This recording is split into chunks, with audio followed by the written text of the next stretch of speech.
Muy bien, vamos a empezar con la unidad uno del programa, de modo que empezamos de lleno con la cursada, tratando de enmarcar nuestro modo de pensar la filosofía y la importancia de la filosofía para la formación en servicio social.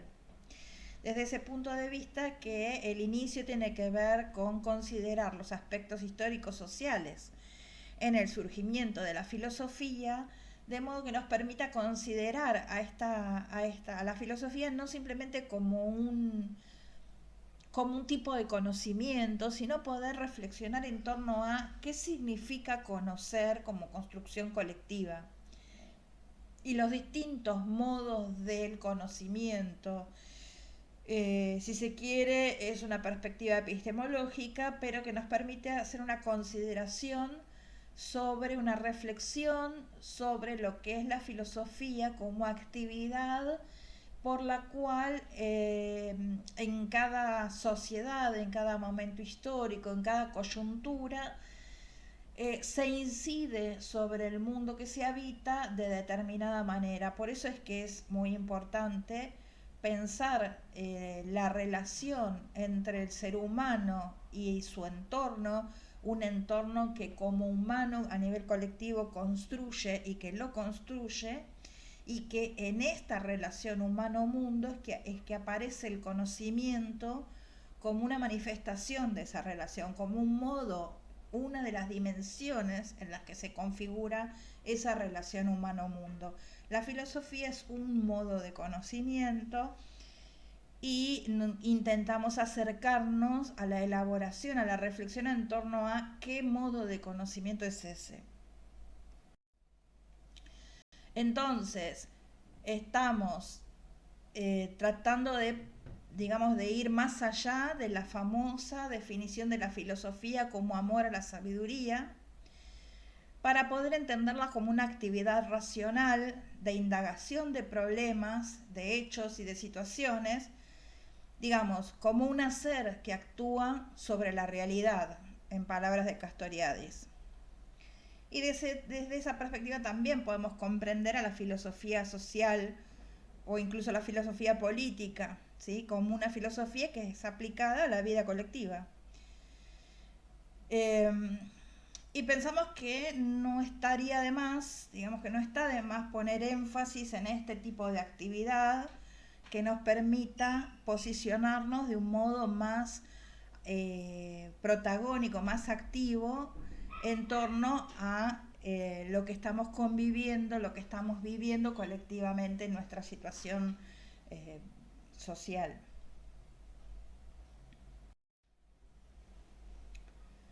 Si pensamos en los inicios de la filosofía, en el surgimiento de este modo de conocimiento, pensamos inicialmente en Sócrates y en Platón, por ejemplo, y desde nuestro punto de vista de la filosofía social poder indagar que este modo de relación que Sócrates implementa a través del diálogo mayéutico, ¿no? Por el cual él conversaba con las personas,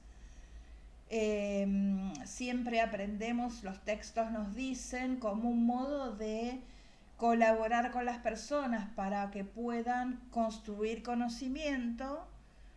Nosotros podemos pensar también, y desde el texto que ustedes van a leer de Bernard sobre los orígenes del pensamiento griego, eh, que esta actividad que desplegaba Sócrates, donde él a partir del diálogo mayéutico enseñaba a reflexionar racionalmente, era una actividad, esta actividad de conversación con las personas era una actividad política. Ese enseñar era un inducir, era un intentar que el otro de la conversación se adaptara a la perspectiva de su interlocutor. Y esto es algo de lo que les trajo los problemas que tuvo Sócrates, ¿sí? Porque esa actividad fue rechazada por sus congéneres. Hacia el final de esta presentación vamos a volver sobre esto un poco. La diferencia entre Sócrates y Platón es que Sócrates no disocia la actividad de la reflexión con la vida pública, la vida de las, digamos, la reflexión sobre las cuestiones de la vida cotidiana y las cuestiones comunes. En cambio, Platón sí disocia estas actividades y él plantea, postula, propone que el filósofo se retire de la vida pública para reflexionar. Entonces, es importante poder considerar que en la alegoría de la caverna representa o es metáfora de la ciudad, y en esa propuesta de Platón, el sabio sale de la caverna, se retira de la vida pública, pero vuelve para persuadir a los ciudadanos de que salgan de su estado y él se coloca en el lugar de guía. De modo que la de Platón es una concepción aristocrática de la política y del conocimiento. ¿Qué estamos queriendo decir? Que el filosofar no tiene que ver simplemente con un amor a la reflexión, con una ansia de curiosidad, con una actividad creativa para poder representar el mundo, sino que es una construcción, un modo de posicionamiento político en un entorno social, y que los filósofos, las distintas corrientes filosóficas, se ubican desde este punto de vista en cada entorno social del que participan.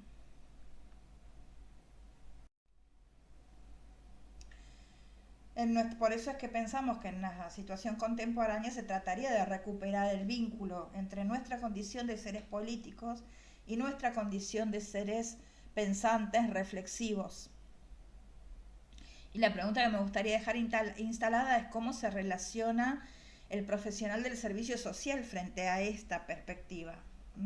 ¿Debe adoptar la actitud de Sócrates? ¿Debe adoptar la actitud de Platón? A mí me gustaría proponer que, habiendo tanta información disponible, tal vez no se trata de generar nuevos conocimientos, sino nuevas preguntas, nuevas perspectivas para considerar el mundo y el sentido del mundo social tal cual lo estamos viviendo y construyendo. Desde allí es que abordamos la consideración del primer capítulo del texto Historia de la Percepción Burguesa, escrito por Donald Lowe en el año 86, en los años 80. Lowe es un historiador, profesor de la Universidad de Stanford. Y lo que queremos plantear, mostrar y trabajar es la idea del conocimiento como resultado de la relación entre el ser humano y el mundo en la historia de Occidente, para poder pensar el lugar que la filosofía ocupa en esa relación ser humano-mundo, que es un mundo social, obviamente. Lowe construye una historia de la percepción en tanto interacción dinámica entre el contenido del pensamiento y la institucionalización del mundo. Es decir, no plantea la consideración de la percepción como un fenómeno biológico, ni como un fenómeno neurológico, ni como un fenómeno psicológico, sino como una dimensión de la experiencia humana.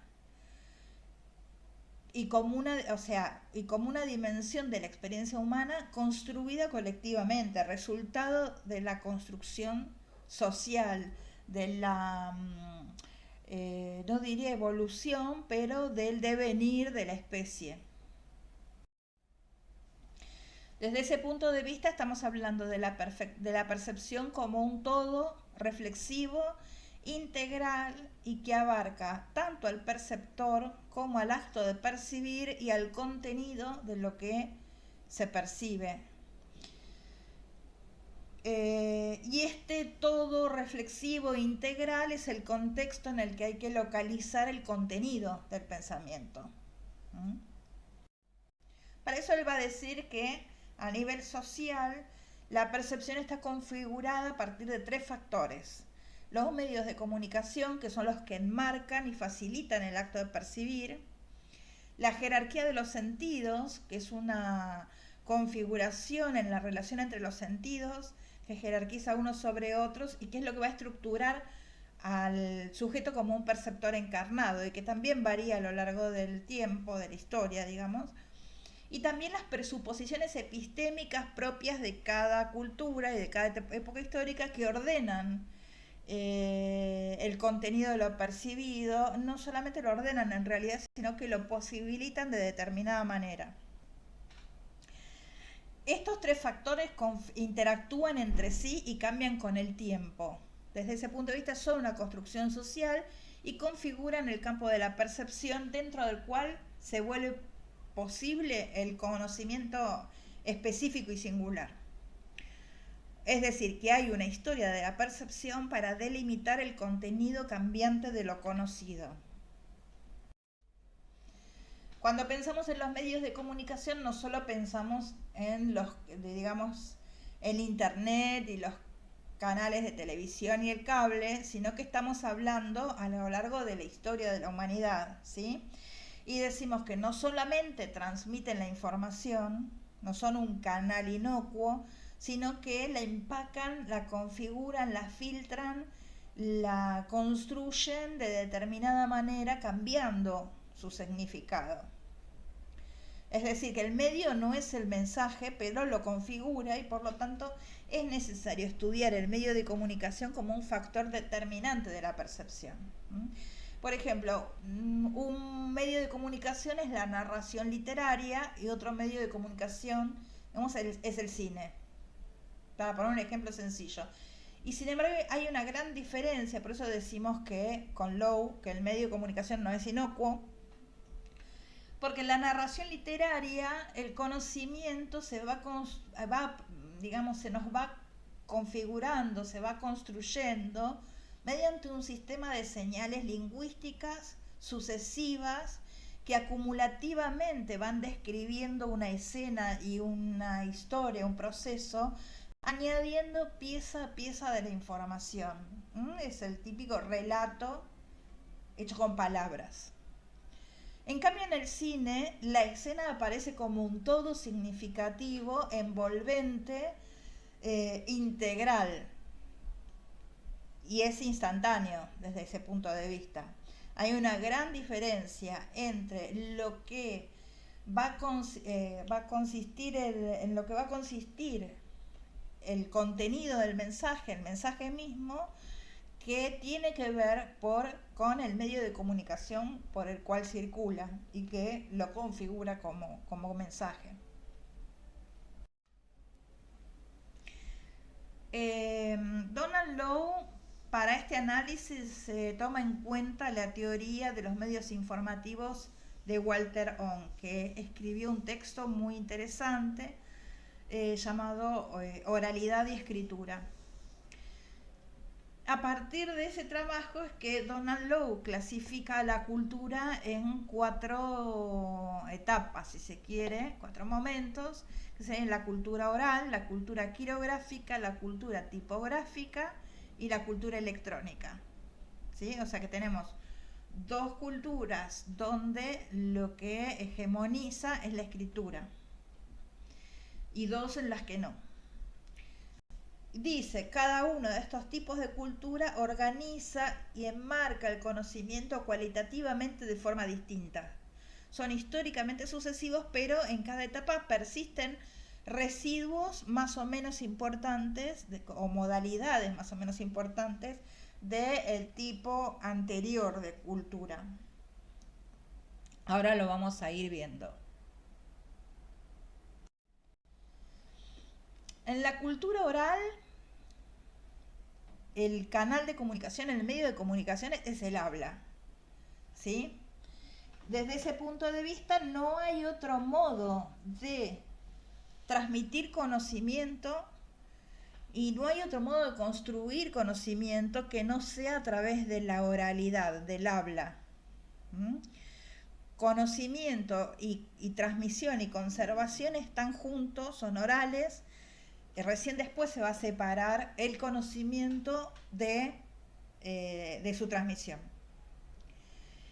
Y desde este punto de vista, la transmisión del conocimiento y la conservación del conocimiento depende de la memoria. Por eso es que siempre la formulación del conocimiento tiende a ser formulaico más que analítico. siempre tiene que ver con rimas, con versos, con cosas de fácil memorización. Además, la transmisión del conocimiento en ese sentido es comunitaria. Para poder conservar el conocimiento y transmitirlo, entonces, digamos que se tiende esa actividad de la cultura oral va a tender a ser conservadora. Lo que sea conocimiento nuevo o claramente diferente va a ser olvidado rápidamente. En cambio, cuando aparece la escritura, se puede separar el conocimiento como producto del habla, ¿no? De su transmisión y de la memoria. Así el conocimiento se transforma en un fenómeno diferente del de la memoria y de la comunicación, ¿sí? Lo que posibilitó, una de las cosas que posibilita la escritura es el surgimiento de la lógica formal, porque justamente el conocimiento aparece como objetivado en cierto soporte que se independiza del hablante, de la comunicación comunitaria y de la memoria. Entonces la lógica formal puede empezar a desarrollarse. Ahora bien, en la vida cotidiana, en la vida comunitaria, se mantiene la retórica y se mantiene la disputación dentro de los marcos de la tradición oral, o sea, todo lo que es conversación, disputa, convencerse las personas entre sí, se mantiene dentro de un modo de cultural oral y se mantiene dentro de un ámbito comunitario y colectivo. ¿Por qué? Porque la escritura no supera la cultura oral porque estaba en manos de una élite. Ahora bien, lo que es interesante tener en cuenta es que tanto por la transmisión comunitaria, a nivel de lo comunitario, como acto de conocimiento mismo, leer es leer en voz alta. Como práctica, no, la lectura se hace pronunciando las palabras con volumen. Leer es leer en voz alta.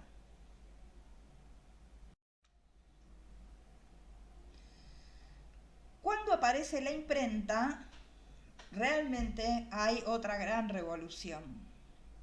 La imprenta, la cultura tipográfica, introdujo una cultura totalmente nueva y dinámica, que tuvo efectos masivos, ¿sí?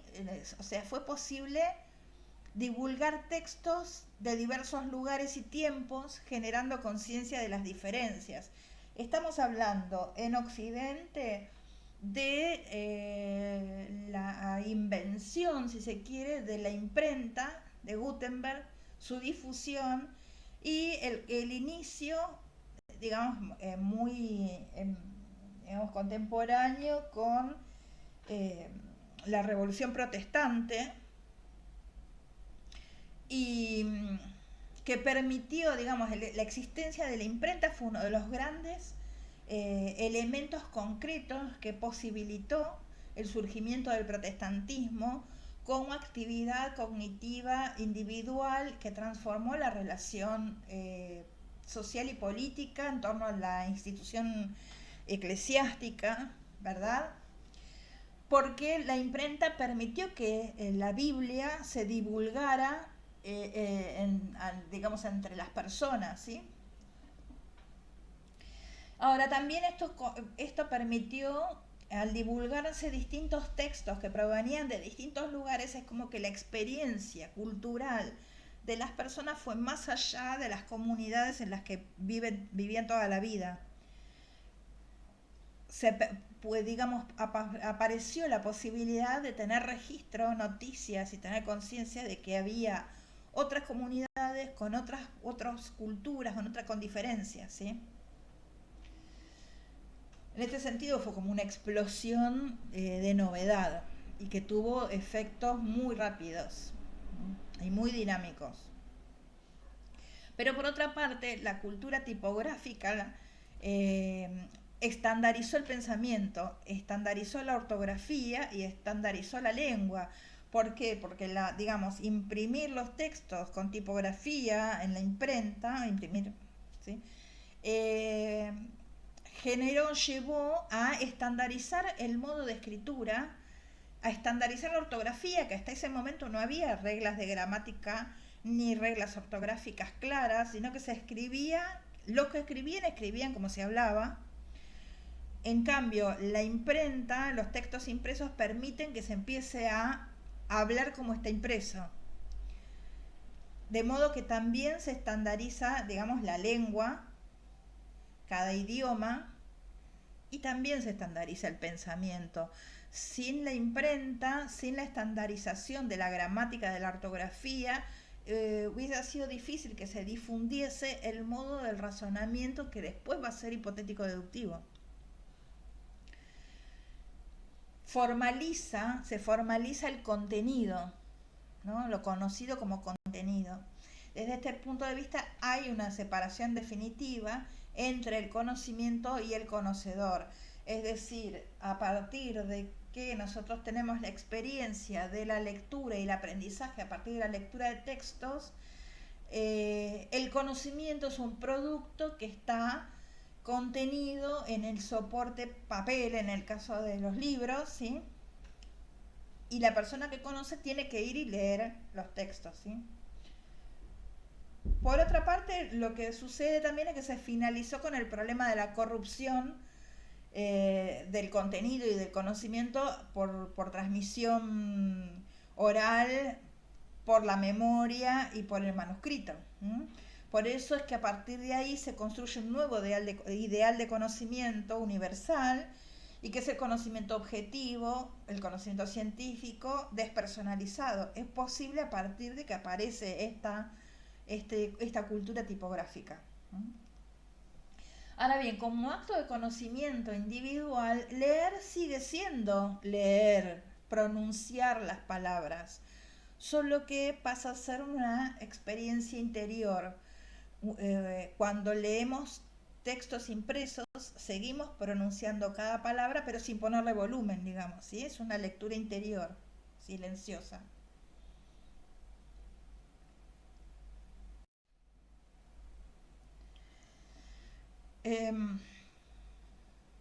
Bien, la cultura electrónica. Lowe's le llamaba mucho la atención, insisto, el texto está publicado en los años 80, y él está como, digamos, marca la diferencia, digamos, de algo que todavía no se puede medir, no se podía medir, no se podía pensar cuáles iban a ser las consecuencias de la irrupción de la cultura electrónica. Él dice, a partir del siglo XX se inicia una época de transición, por la cual la teoría de la información se empieza a preocupar de indagar qué tipo de mensaje digamos, se puede comunicar más eficientemente por qué tipo de canal, ¿sí? Mientras que el tipo de la tipografía, las letras, son fijas, el bit, en cambio, es una unidad estadística, una traducción matemática de un lenguaje o de una imagen. Desde este punto de vista es que la lógica de la ciencia objetiva es desplazada por la lógica que es conocimiento estadístico y probabilístico. Y esto también va a tender a modificar qué es lo que se llamaba leer. Leer está transformándose a una visualización y una conexión en red, más que una lectura de sumar información punto a punto.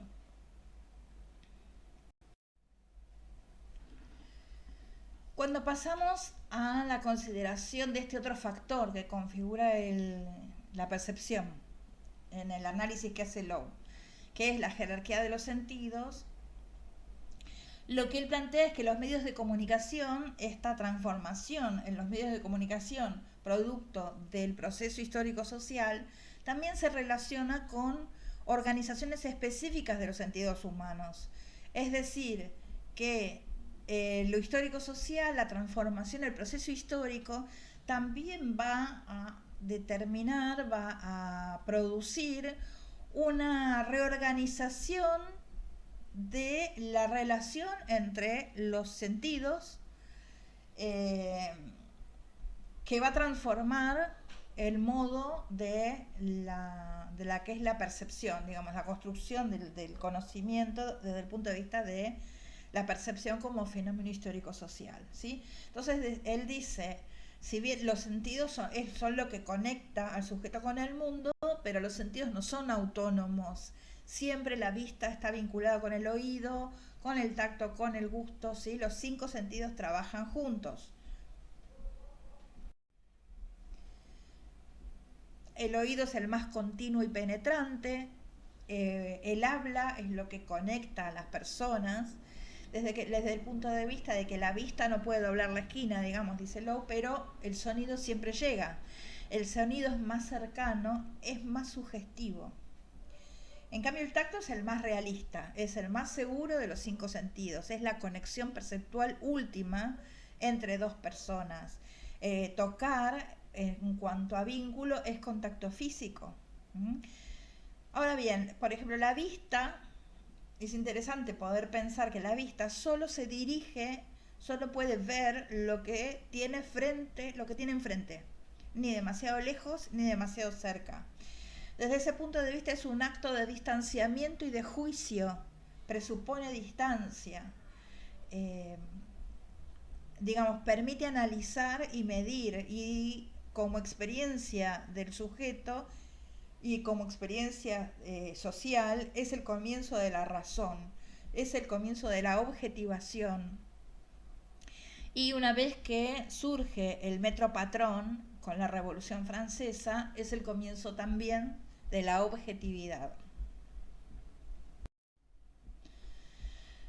Si bien desde el punto de vista biológico y del proceso de maduración, de desarrollo personal, cada persona tiene una combinación diferente en la configuración de los sentidos, lo que va a generar una singularidad en su capacidad y en su modalidad sensorial, el argumento de la historia de la percepción no se basa en las variaciones individuales, sino que propone que los medios de comunicación en cada periodo subrayan diferentes sentidos o combinaciones de sentidos, o sea que organiza una estructura, una modalidad de las relaciones entre los 5 sentidos, ¿sí? Configurando una jerarquía en los modos de la percepción desde el punto de vista de los sentidos. Entonces, cuando piensa la cultura oral, él dice que, por supuesto, el oído es el sentido más importante, la comunicación oral es auditiva, el conocimiento se comunica por el habla y ese habla hay que percibirla cercana e instantáneamente, simultáneamente. Y él lo que dice es que en la cultura oral, para tomar un conocimiento como válido, para creer en un conocimiento, hay que oírlo. Desde ese punto de vista es que, así como nosotros decimos hoy, ver es creer, en la cultura oral, oír es creer. El conocimiento es un conocimiento comunitario, es conocimiento de tipo mítico o poético. Y además el conocimiento es un suceso público y es un suceso colectivo, es una construcción colectiva. Vemos muchas veces aún en escenas, películas, relatos que corresponden a la Edad Media, por ejemplo, las típicas escenas de la plaza pública, de los mercados, donde la comunidad construye un relato de su situación o de un hecho X, configurando, mezclando, integrando el relato, la información, el mito. En ese sentido, el conocimiento como una construcción pública, como una construcción comunitaria, que se transmite oralmente, que se transmite, decíamos antes, a través de formulaciones fácilmente memorizables y transmisibles, ¿no? Transmisibles, perdón. La cultura quirográfica implica el monopolio de una élite de, de la posibilidad de escribir, ¿sí? Y por lo tanto esa élite tiende a apropiarse del conocimiento. Pero esto no altera la supremacía del oído en la jerarquía de los sentidos a nivel social, porque, y como decíamos antes, incluso individualmente leer es leer en voz alta, de modo que el oído pueda asimilar el mensaje, ¿sí? O sea, tanto en el mercado o en la plaza pública, como digamos, en la academia o en los lugares de estudio, y leer sigue siendo leer en voz alta. Es el oído el que asimila el mensaje, no la vista. ¿Mm? Y a nivel comunitario la gente daba más crédito a lo que podía oír y tocar que a lo que podía ver. Cuando veamos el tema del conocimiento, las reglas epistémicas, vamos a ver que esto tiene que ver con también cómo se configura el conocimiento, las reglas epistémicas que tienen que ver con lo que se manifiesta, es lo que se puede conocer y lo que es lo verdadero.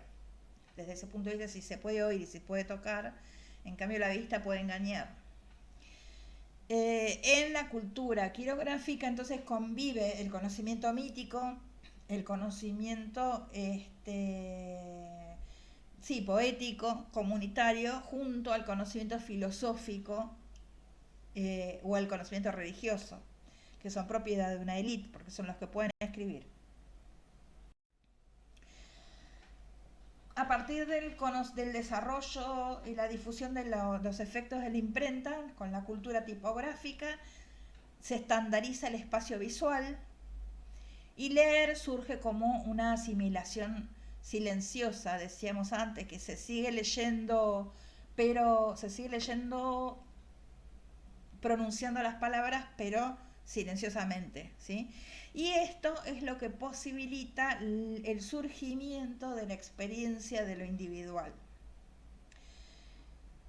Descartes ahí tiene su posibilidad de la res cogitans, ¿no? La tipografía, sumada a la supremacía de la vista, posibilita el surgimiento de la ciencia como modo de conocimiento y todos estos elementos que estamos relatando, ¿no? Y presentando.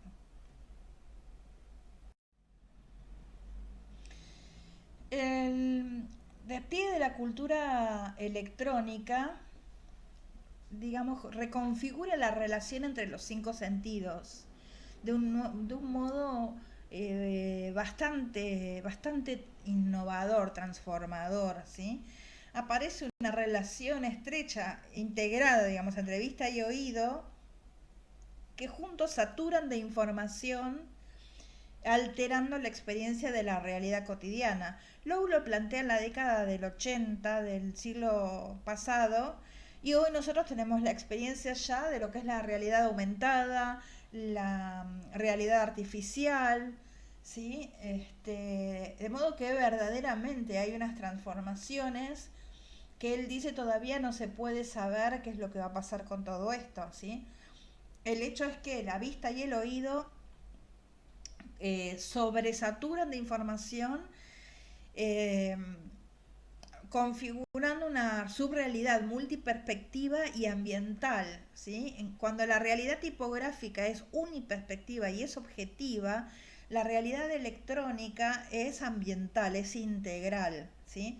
La vista y el oído se sobresaturan y hegemonizan también al oído, al olfato y al gusto, aunque ya empezamos con experiencias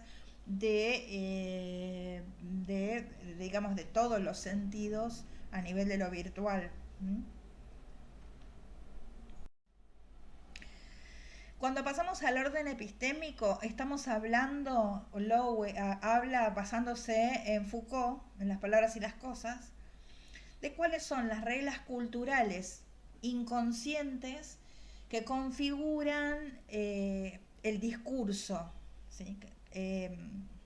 Y cómo esto se modifica de una época a la otra. Fíjense que entonces estamos hablando de 3 dimensiones que se integran entre sí: el orden epistémico, la jerarquía de los sentidos, los medios de comunicación interactúan entre sí y también están en relación y son la manifestación, digamos, o sea, la relación entre estos tres factores pueden ser pensadas como el modo en que se manifiesta la relación entre la experiencia humana a nivel colectivo y el entorno social que está construyendo y que está habitando.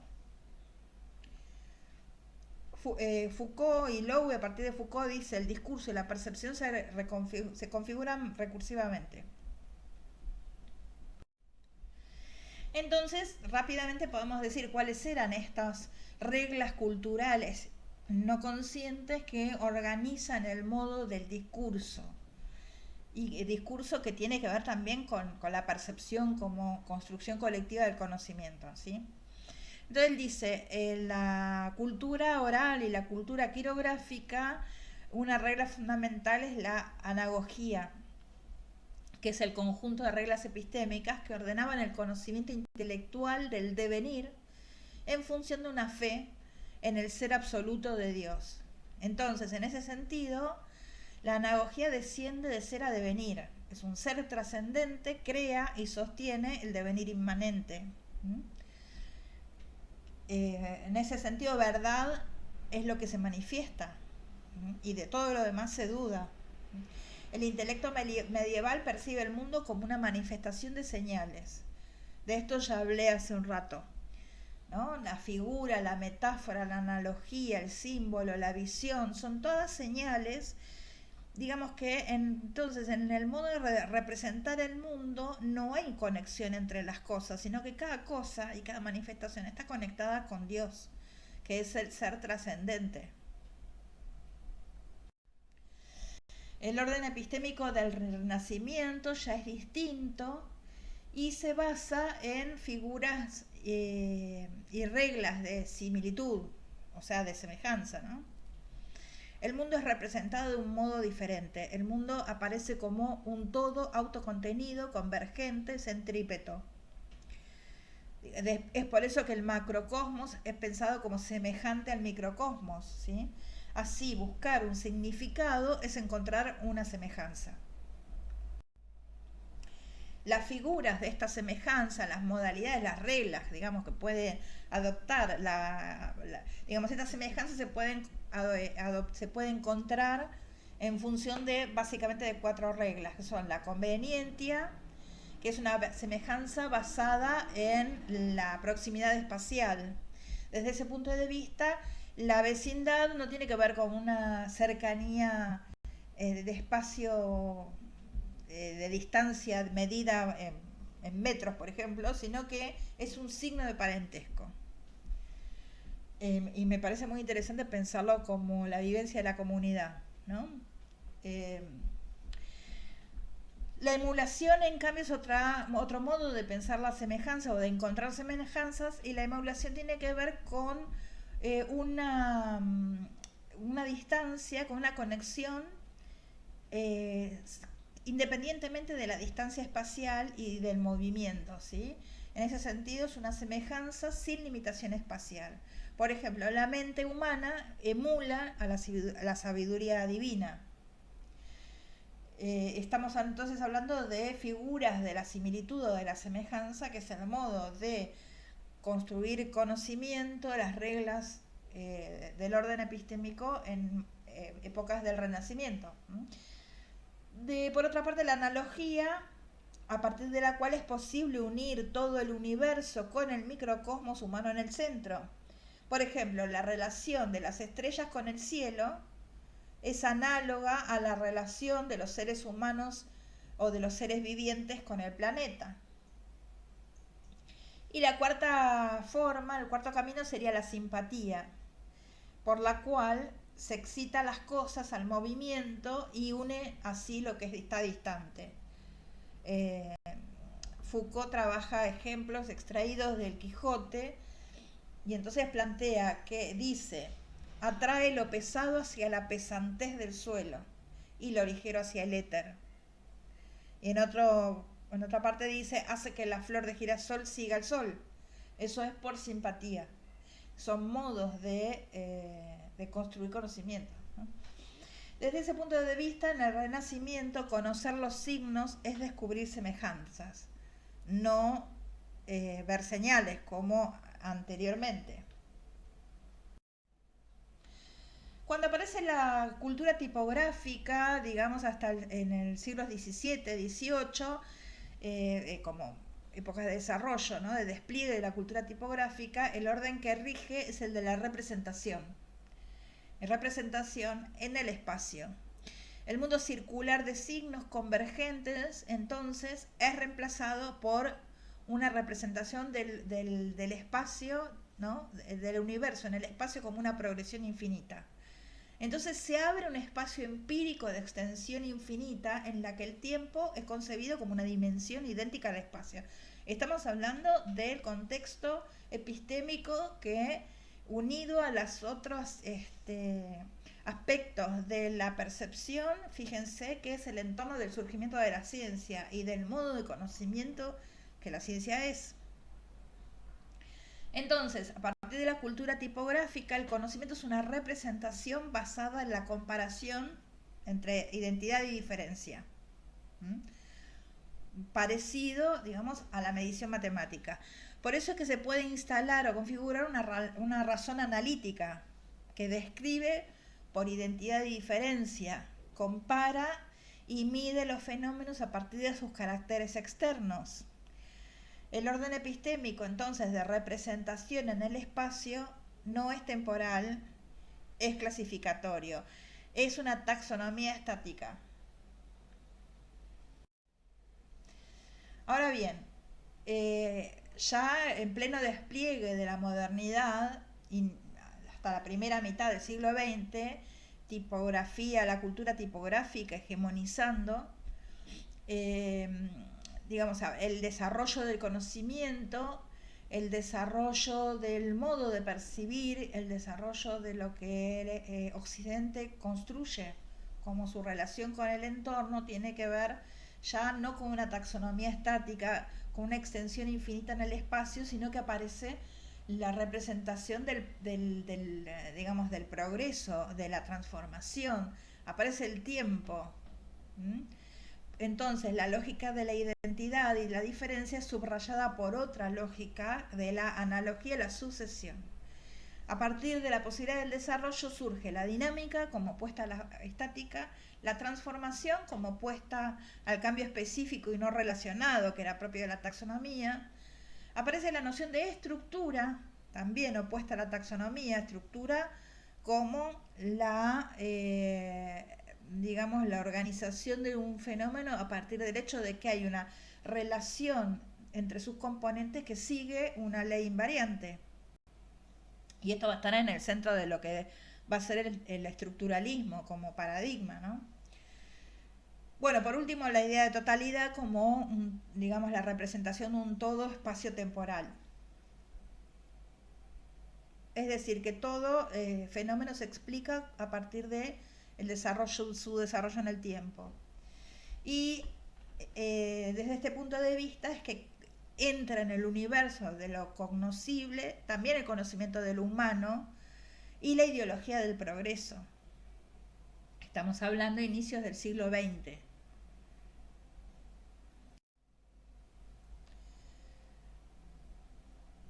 Ahora, ya hacia el surgimiento de la cultura electrónica, lo que aparece es que la razón analítica ya no puede establecer conexiones en un espacio y un tiempo objetivos. El espacio y el tiempo ya no son un marco absoluto y objetivo de la percepción, sino que son simplemente funciones dentro de un sistema. Por eso es que el nuevo orden se va a fundar en la sincronía y en lo sistémico. O sea, no en lo estructural, sino en lo sistémico, donde hay emergencias, donde hay feedback, donde hay reconfiguraciones, reorganizaciones sistémicas, ¿no? Y una sincronía, que son oposiciones binarias y diferencias que no tienen sin identidad. No hay relación entre un concepto o un significado y su referente material, el objeto, o su significante, y no hay explicación del cambio a través del tiempo. El conocimiento entonces es el sistema sincrónico del lenguaje con unidades que solo se diferencian por su relación mutua. Así, va a decir Lowe, en cada época la cultura de los medios de comunicación forja el acto de percibir. El sujeto queda delimitado por una organización jerárquica de los sentidos que es diferente y hay un conjunto distinto de reglas epistémicas que moldean el contenido de lo percibido. Y ahí cuando hablamos del sujeto hablamos del ser humano, ¿no? Del sujeto social. El campo perceptual entonces es una formación sociohistórica. Por eso, digamos, como para ir cerrando acá, lo que queremos plantear es, sí, como una cuadriculación, como una tabla, como un gráfico que represente un poco todas estas transformaciones y este proceso para mostrar que en cada periodo histórico hay una cultura predominante, tal como las analiza Lowe. Podemos ubicarlas y también podemos ubicar una forma de conocimiento hegemónica propia de cada formación histórico-social. Hegemónica que no quiere decir universal, ¿sí? Porque en la sociedad esclavista la filosofía conquista la hegemonía política, pero sin embargo a nivel comunitario sigue siendo preponderante la cultura oral y el mito como forma de conocimiento, como forma de configuración de la experiencia social, ¿no? Entendiendo la experiencia como resultado vital de la interacción dinámica entre el contenido del pensamiento, el sentimiento, los modos de habitar el entorno, que también son construidos socialmente, y la percepción, digamos, y en ese sentido la institucionalización del mundo. También hay un criterio de validez propio de cada etapa sociohistórica, de cada periodo, cultura, y creo que es importante reflexionar en lo que significa desde el punto de vista de la filosofía esto de qué es lo que se considera válido. Y acá retomamos el inicio donde decíamos la filosofía como una actividad que tiene por objetivo incidir sobre la realidad.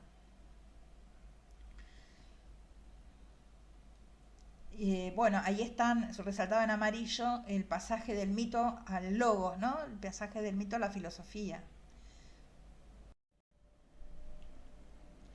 Porque desde este punto de vista, y que es lo que queremos resaltar, no se trata solamente de un cambio en el modo de conocimiento, porque hubo un sector de personas que empezaron a desarrollar otro tipo de actividad por una cuestión de curiosidad o de disponibilidad de tiempo dedicado al ocio o lo que sea.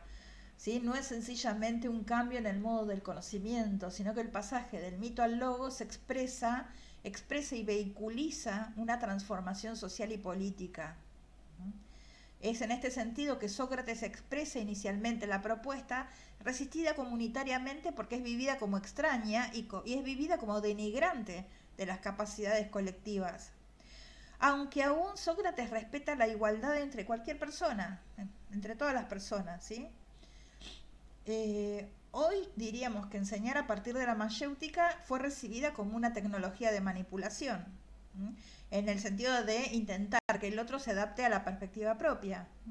Y ese rechazo que ese Sócrates vivió, sufrió, estuvo en sintonía con la perspectiva de ciertos sectores políticos también. Y esto está en el origen de los sucesos que conocemos, ¿sí? En cambio, Platón, ya la generación siguiente, expresa, vehiculiza una transformación social y política por la cual la academia platónica se relaciona con la institucionalización de la aristocracia política y la apropiación del derecho al conocimiento, que hasta entonces había sido de modo predominantemente una construcción comunitaria. Los filósofos se ubicaron y se ubican política y filosóficamente en relación con los cambios sociales del mundo que habitaron. Y es en este sentido que nos parece importante considerar todos los temas que vamos a ver a lo largo del año, porque pensamos que estas, digamos, grandes ideas nodales, estas grandes perspectivas de la filosofía, inciden sobre la realidad social y sobre el devenir sociopolítico, con cuyos efectos trabaja el profesional del servicio social. Y en ese sentido es que es muy importante que ustedes puedan identificarlos, reflexionar y posicionarse no solo filosóficamente, sino profesional y técnicamente en relación a estos efectos, ¿no? Y estas situaciones. Bueno, muy bien, dejamos, digamos, por esta semana es así. Ustedes tienen entonces el texto de Bernard, el texto de Lowe, para poder leer y profundizar esta presentación. Hasta la semana próxima.